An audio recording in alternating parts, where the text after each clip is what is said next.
हम सबका सौभाग्य है।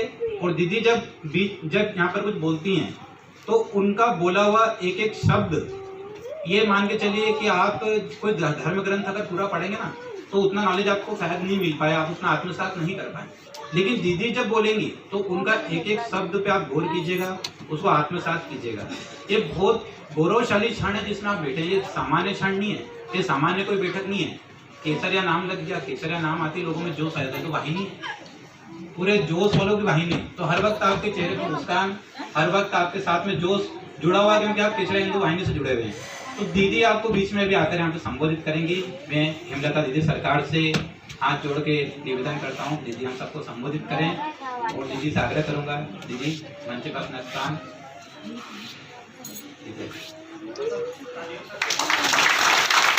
जब तक यहाँ पर आएगी तो आपकी राय में बच्चे रहना चाहिए।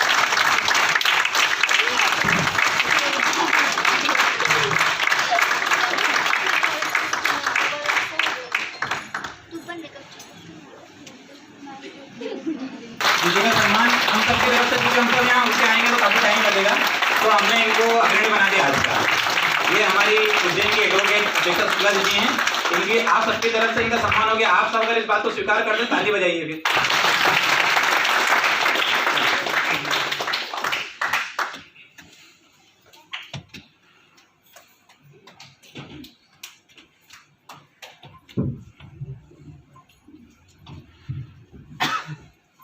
एक बार सभी भारत माता की जय बोलेंगे। बोले भारत माता की जय।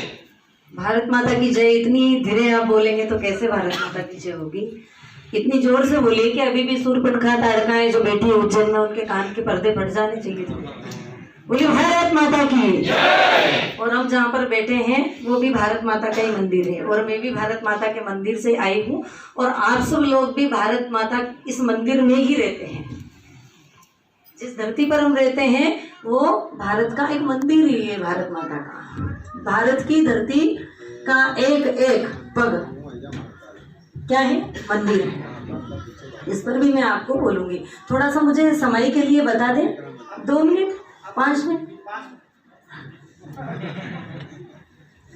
पहले तो हम जिस आयोजन में उपस्थित हुए हैं, मैं भारत की इस पवित्र धरती अवंतिका नगरी, जो विश्व का एक गौरव है, एक केंद्र है और नाभि केंद्र है, जिसको कह सकते हैं कि नाभि है भारत की।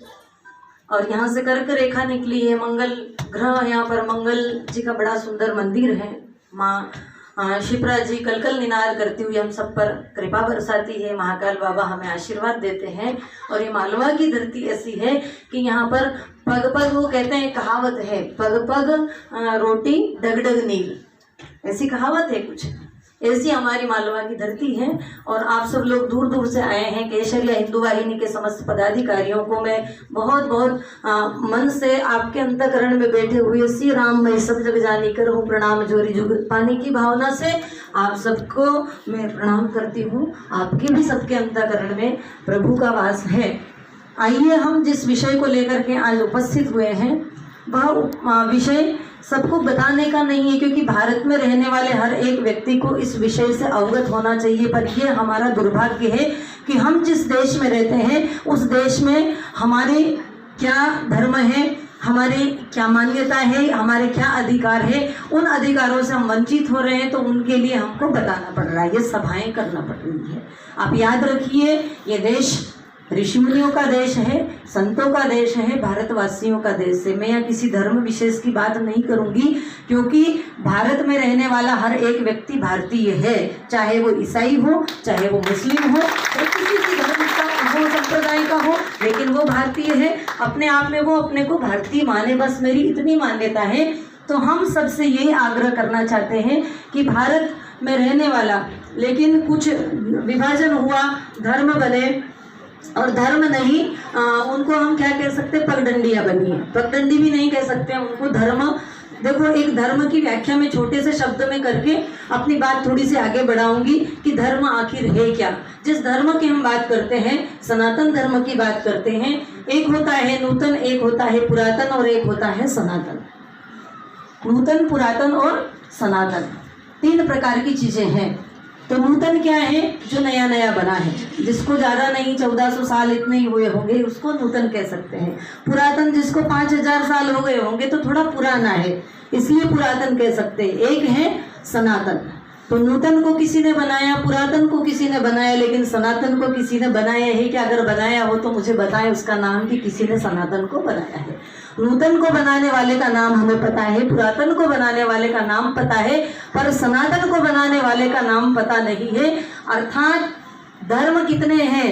ये नूतन धर्म नहीं है, क्योंकि नए पर हम विश्वास नहीं कर सकते, पुराने पर इसलिए विश्वास नहीं कर सकते, नया इसलिए कि विश्वास का पात्र है ही नहीं जब तक हम परखेंगे नहीं। और परख करके हमने देख लिया नए नए को कि उन्होंने हमारे ऊपर घात ही किया है। पुरातन को भी देख लिया है, जिनके देवता भी स्वयं ही कील में ठुके हुए हैं, वो हमको क्या दिशा निर्देश देंगे। तो बात सनातन की है।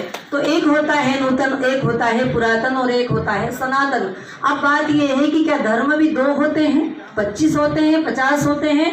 तो पता चलेगा कि धर्म, ये मैं शास्त्र से प्रमाण दूंगी आपको या रामायण से प्रमाण देती हूँ। रामचरितमानस में लिखा है, जैसे दिन होता है, एक रात होती है, सुबह होती है, शाम होती है, दुख होता है, सुख होता है, धूप होती है, छांव होती है, वैसे ही एक धर्म होता है, एक अधर्म होता है। तो दो धर्म आए कहाँ से? पहली बात तो ये।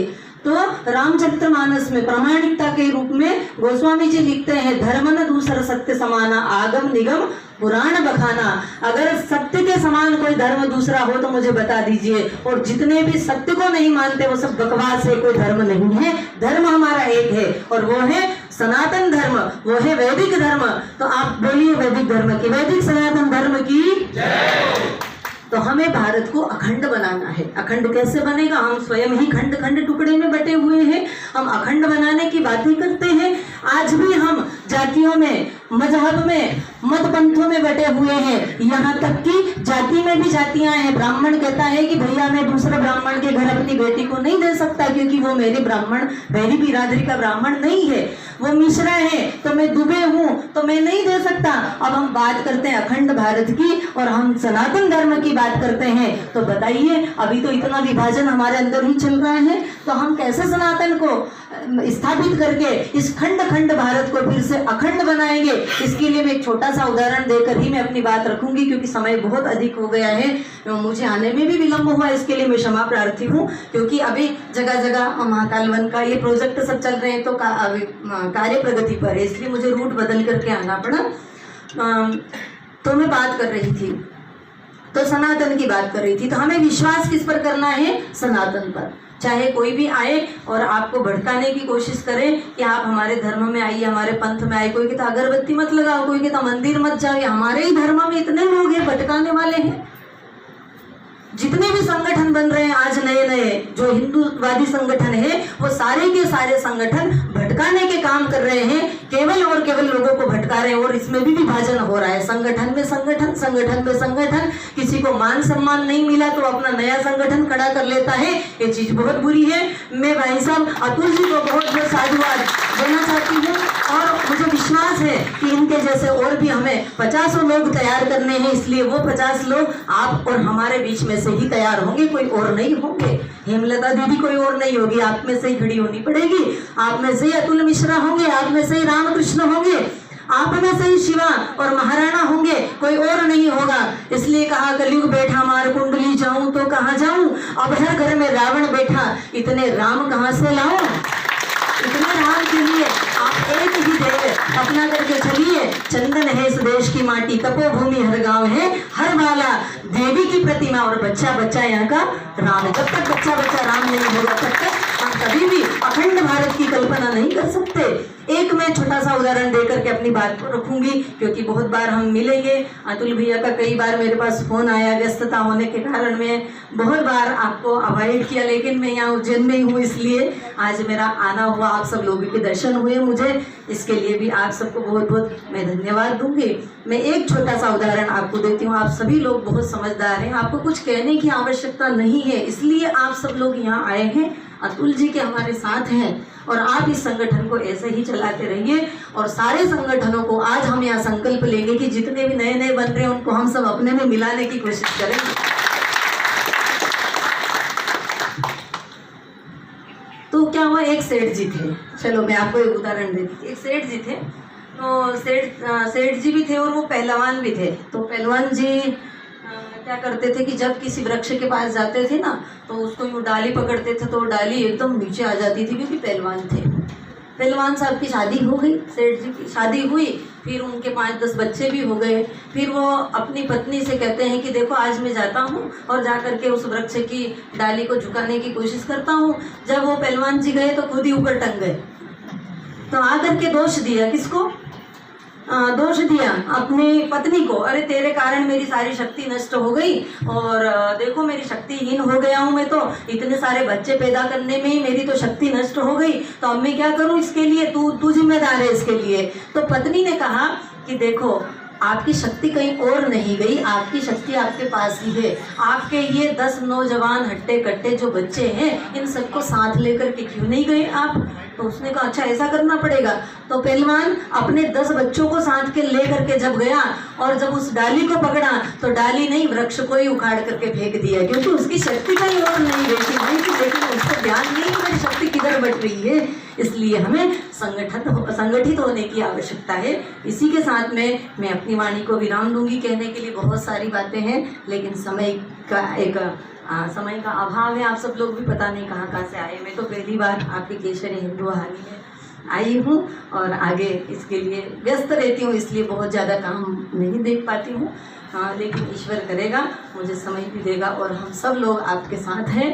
बोली भारत माता की, अखंड भारत की, महाकालेश्वर भगवान की, शिव नमः पार्वती पते, हर हर महादेव।